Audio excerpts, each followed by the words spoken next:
Amid concerns surrounding the storylines of Season 5 of The Crown, a spokeswoman for the show said the drama should be treated as fictional and a dramatization. She said, "The Crown has always been presented as a drama based on historical events. Series 5 is a fictional dramatization, imagining what could have happened behind closed doors during a significant decade for the royal family, one that has already been scrutinized and well documented by journalists, biographers and historians." It came after backlash from public figures including former Prime Minister John Major, who is set to be a key figure in the new season, and Judi Dench, who accused Netflix of misleading viewers. This is not a new criticism of the show, with many calling out The Crown for failing to warn that it's not wholly true. A disclaimer was subsequently added to the new season trailer, stating that the show is a fictional dramatization, inspired by real events. Ahead of the release of the new season, Express.co.uk looks back at some of the previous storylines to see whether they are backed by history or dramatized to thicken the plot. Season 1 The first season of the hit Netflix series dramatizes the personal and political challenges facing Queen Elizabeth II. Set across 10 episodes, the show explores events ranging from the wedding of Princess Elizabeth, played by Claire Foy, and Philip Mountbatten, Matt Smith, in 1947, to the final days of Winston Churchill's, John Lithgow, time in office and the growing tensions over the Suez Canal. Fury as The Crown to show Prince Philip pursuing affair weeks after Queen funeral. Netflix has sparked fury amid reports it will show the late Prince Philip pursuing an affair in the new series of The Crown just weeks after the Queen's funeral. The Duke of Edinburgh will be shown in intimate scenes with close friend Benny Knatchbull in the 5th season of the controversial royal drama, which comes out next month. Read more on this story here. Her Majesty never had a crush on Portia. The early seasons focus on Elizabeth and Philip's marriage, and toward the end of Season 1, the couple's relationship is under intense pressure. The Crown depicts the relationship between the young Queen and her childhood friend, Lord Porchester, as being more than just friendship, and shows Philip becoming increasingly jealous. In actuality, however, this never happened. Having met her future husband as a young girl, and later as a teenager, Elizabeth was only ever interested in Philip.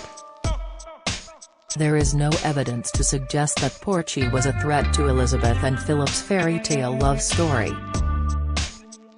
Queen Elizabeth did not refuse her sister's request to marry in The Crown. Much is made of the Queen's refusal to permit her sister, Princess Margaret, to marry Peter Townsend, a former RAF officer and equerry to King George VI, whom the younger Windsor sister fell in love with during the 50s.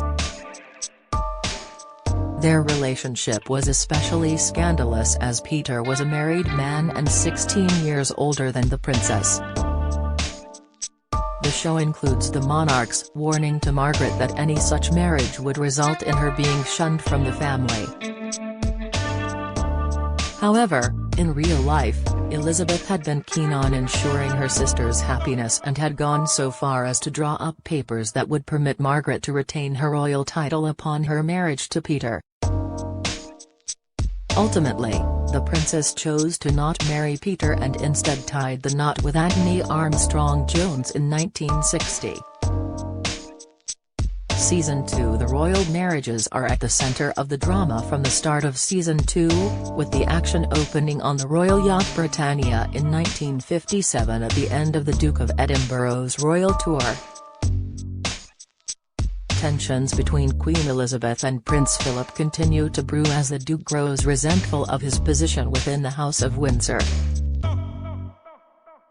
Philip's affair with that ballet dancer was pure speculation, although writer and creator Peter Morgan has remained pointedly ambiguous over whether or not rumors of Philip's indiscretions are true. In Season 2 of The Crown, viewers see the prince flirting with a female journalist, attending a secretive gentlemen's lunch club and using a men-only royal tour as a chance to let his hair down.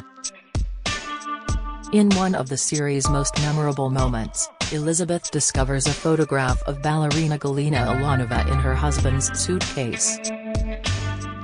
Russian-born Ilanova was considered to be one of the greatest ballerinas of her time.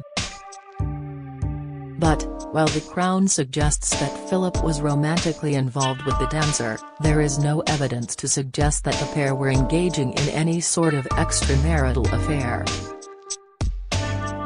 King Edward VI's links to the Nazis may have been deeper than the series depicted. Season 2's 6th episode, Vergangenheit, delves into the life of the Duke of Windsor, formerly King Edward VIII, who abdicated in 1936 after less than a year on the throne, and addresses that he was a Nazi sympathizer. The episode sees Queen Elizabeth II accusing the Duke of having entertained discussions with the Nazis regarding a deal to get him back on the throne with his wife, Wallis Simpson, who he gave up his kingship for, by his side.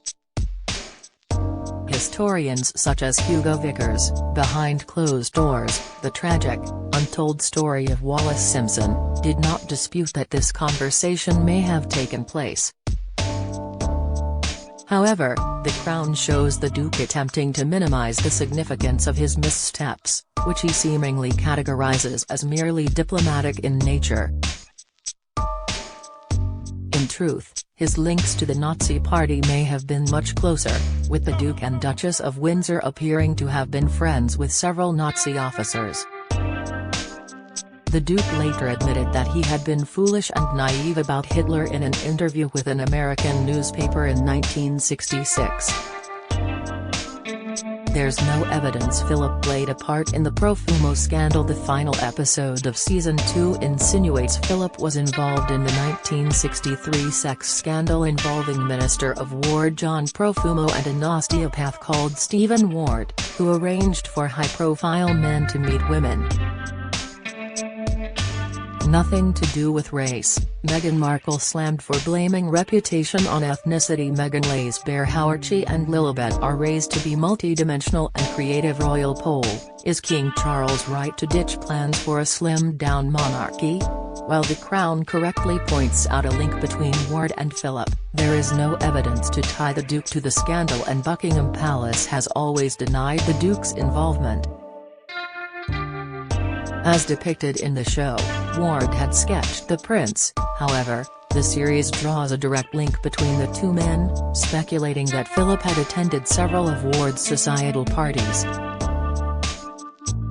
Royal historian Christopher Wilson has since commented on the plotline as a sign of the show becoming more elastic with a truth. Season 3. A new cast is introduced in Season 3 as the royal family lives through the late 60s and enters the 70s. It continues to depict the Queen's reign and her world behind the palace walls, but also begins to delve into the lives of the younger royals, namely Prince Charles, Josh O'Connor, and Princess Anne, Erin Doherty. Viewers are introduced to Camilla Shand, Emerald Fennell, the woman who would go on to become Charles' second wife.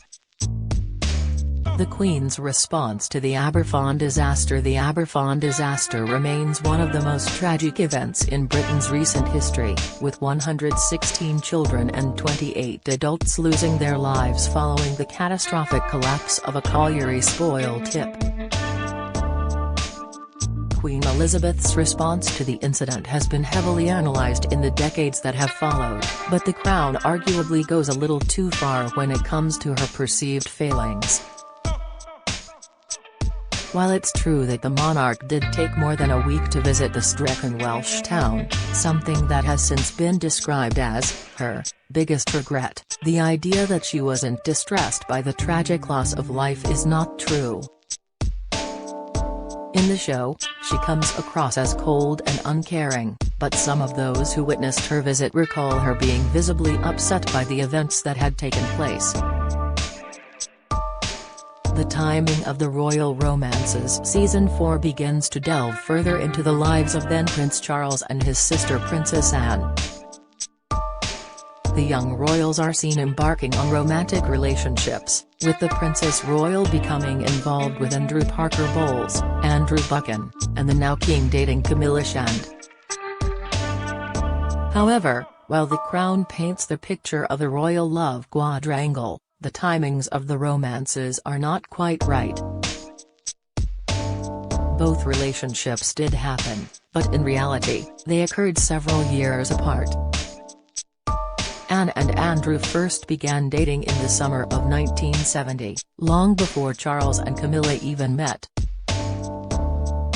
By 1972, the princess was already involved with her future husband Mark Phillips, with both their engagement and wedding taking place the following year. There might not have been a royal plot to break up Charles and Camilla. There is significant disagreement among royal historians regarding why Charles married Diana, rather than Camilla. Sally Bedell-Smith has theorized that the royal family hatched a scheme to get Camilla to marry Andrew Parker Bowles while the prince was on an extended military assignment overseas.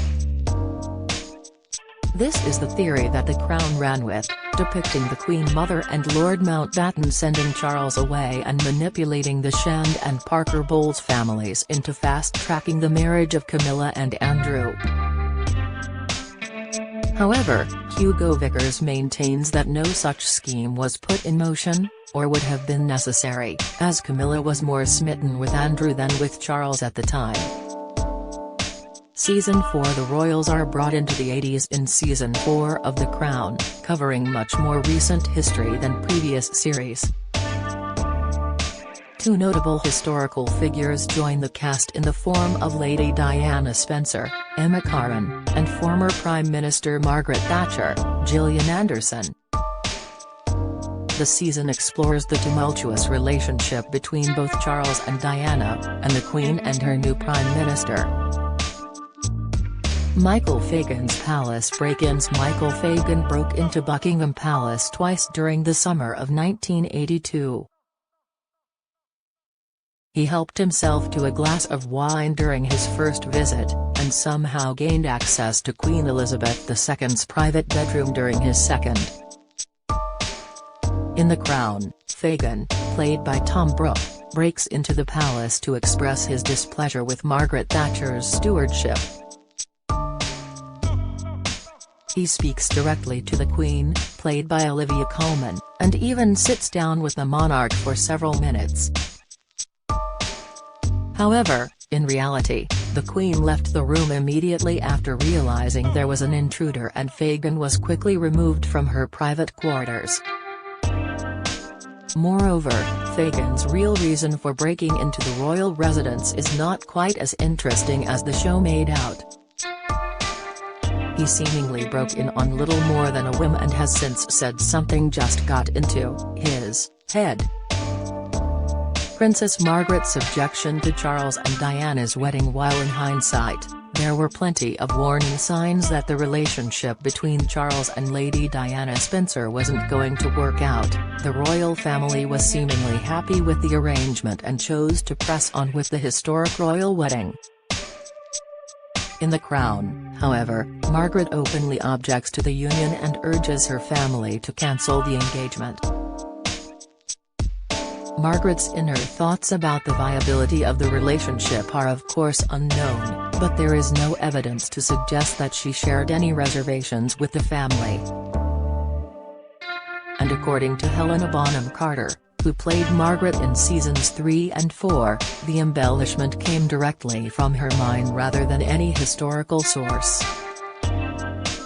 Princess Margaret's interest in her secret cousins. The Hereditary Principle, Episode 7 of the season, was meant to bring light to a little talked about secret of the royal family, the existence of two cousins who were hidden away in an institution.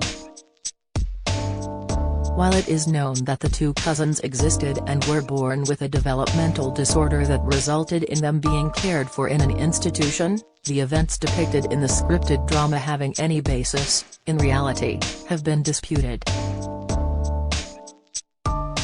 For instance, Margaret did not uncover the truth about Nerissa and Catherine Bowes-Lyon, the daughters of the Queen Mother's brother, and never visited the cousins.